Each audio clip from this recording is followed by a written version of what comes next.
Casa llena. Muy buenos días.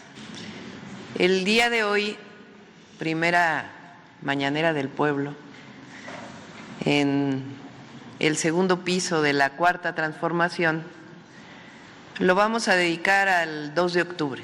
2 de octubre no se olvida.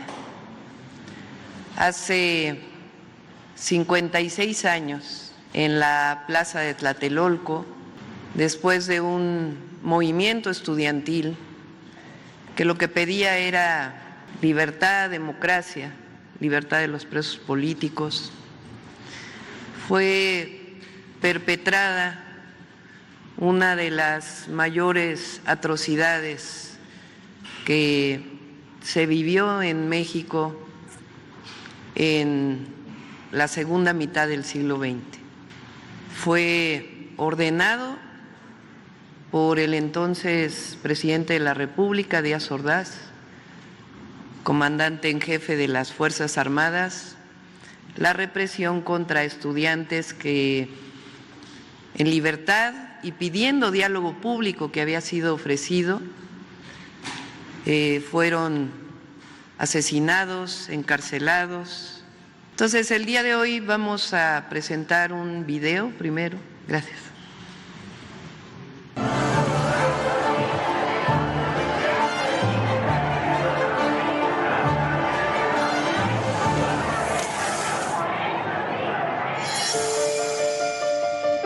En 1968 se desarrolló un movimiento estudiantil que dejó una huella indeleble en la historia del país.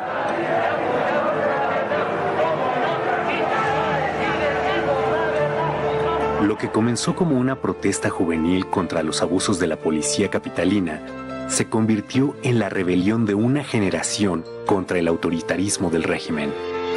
Decenas de miles de jóvenes estudiantes se manifestaron pacíficamente en defensa de las libertades civiles y la democracia. Al justo reclamo se sumaron maestros y sectores populares. El gobierno de Gustavo Díaz Ordaz vio en el desafío estudiantil una conjura comunista y ordenó la represión que culminó con la matanza del 2 de octubre de 1968 en Tlatelolco.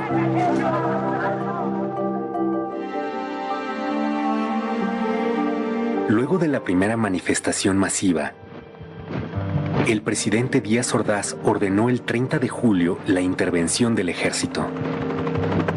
De un bazucazo, soldados destruyeron la puerta histórica de la Preparatoria 1 y tomaron violentamente el edificio. El rector de la UNAM, Javier Barros Sierra, asumió una actitud ejemplar. Defendió la autonomía universitaria, condenó la represión y promovió una solución dialogada al conflicto. El 1 de agosto encabezó una manifestación de duelo por los estudiantes caídos y contra la violación a la autonomía.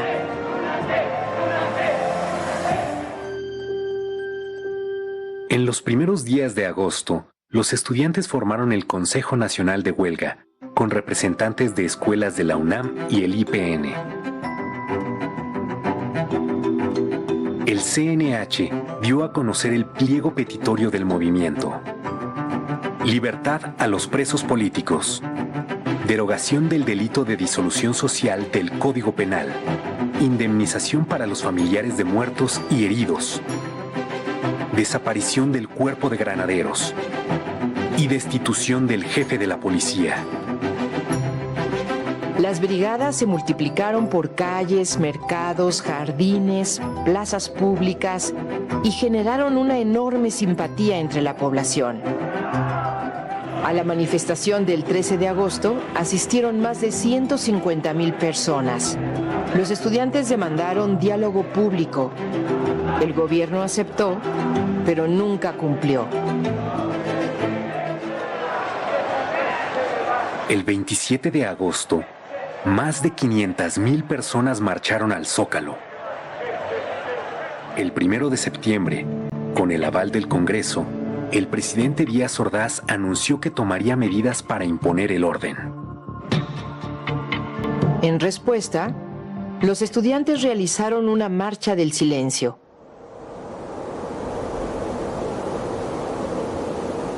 El 13 de septiembre, más de 250,000 personas marcharon bajo un silencio imponente. Ejemplar. El gobierno canceló toda negociación y decidió optar por la fuerza para acabar con el conflicto. El 18 de septiembre, el ejército ocupó la ciudad universitaria. 500 estudiantes fueron detenidos. El 23 de septiembre se tomó violentamente el casco de Santo Tomás y la vocacional 7 de Tlatelolco, venciendo la tenaz resistencia estudiantil.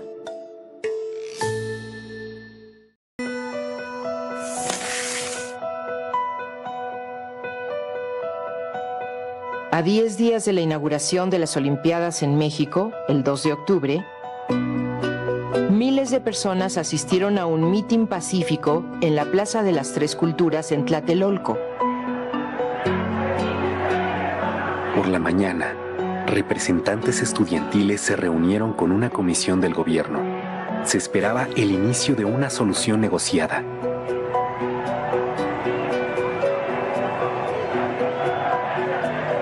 Pero Díaz Ordaz ya había decidido acabar con el movimiento y dio la orden al Estado Mayor Presidencial, a un cuerpo de élite militar, el Batallón Olimpia, a unidades del ejército, a la policía, de reprimir a los manifestantes. Desde horas antes, francotiradores oficiales se apostaron en los edificios que rodeaban la plaza. Poco después de las 6 de la tarde, un helicóptero lanzó 2 bengalas.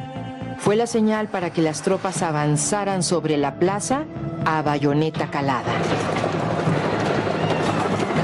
Los miembros del Batallón Olimpia aparecieron en el edificio Chihuahua, donde estaba la tribuna y se encontraban los dirigentes del movimiento.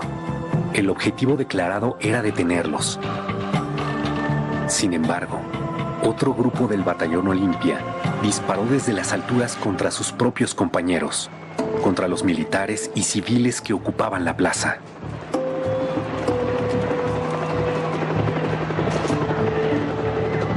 En el fuego cruzado, comenzaron a caer los manifestantes muertos o heridos, y la multitud corrió para escapar de la trampa.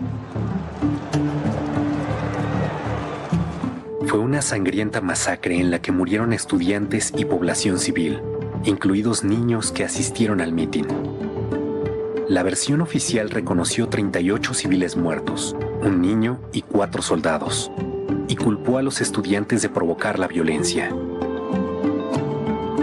El periódico inglés The Guardian realizó una investigación y publicó que 325 personas fueron asesinadas ese día. Los heridos se contaron por centenares y por miles los detenidos, muchos de ellos torturados.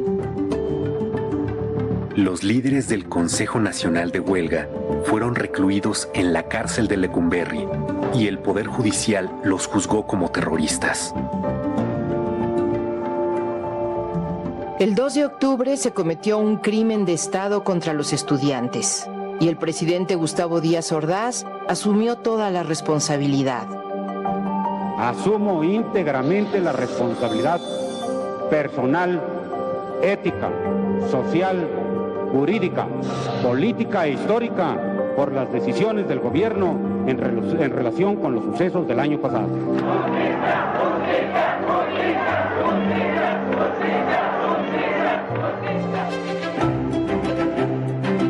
1968 fue un parteaguas en la historia de México y punto de partida de nuevos movimientos sindicales.